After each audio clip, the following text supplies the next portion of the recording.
Well, definitely that. I mean, 39 points that they scored, we only scored 11. That's a huge disparity there, and I think that speaks to the bigger problem. I felt that they were just a lot more physical, a lot more aggressive than we were. They had 15 steals. They had 33 points in transition. We only had 9. So from beginning to end, their activity, their physicality, never allowed us to get into a rhythm all night long. Seemed like Nikola had trouble getting the ball on some of the possessions with the fronting and fighting over the top. Is that just part of the issue with the turnovers, not necessarily being able to get into the main portion of your offense? Yeah, definitely. I mean, and again, it speaks to their aggression, their physicality, and our inability to handle it. And that ultimately falls on me, to get a team ready to play. And so we were outplayed tonight. We were outcoached tonight. And for Nikola to only get 7 shots, that should never be the case. Give them credit. They cross-matched. They doubled them every time. They fronted him on the elbows. They wouldn't let him catch the ball. What's the best way to stop a player? Don't let him touch it. And they did a hell of a job of that tonight.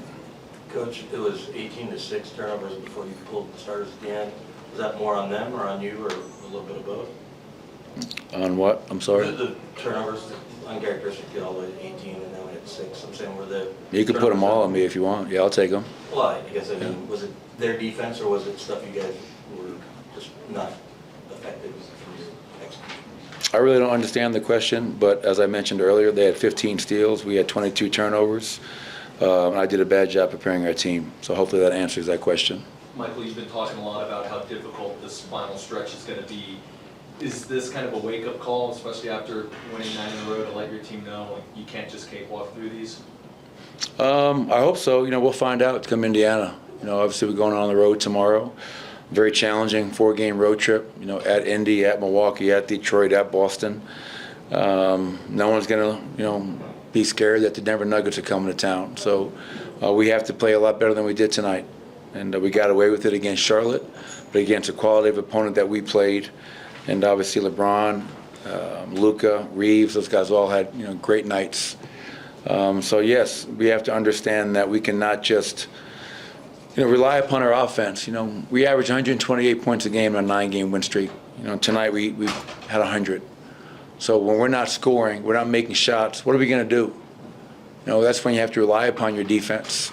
And we just a rough night all around for us. But we'll watch some film, we'll regroup, and hopefully we'll be better come our next game. Strother comes in and gets 3 pretty immediate fouls. How does that impact kind of your rotations? And then what do you kind of hope that he can learn from that lack of minutes, I guess?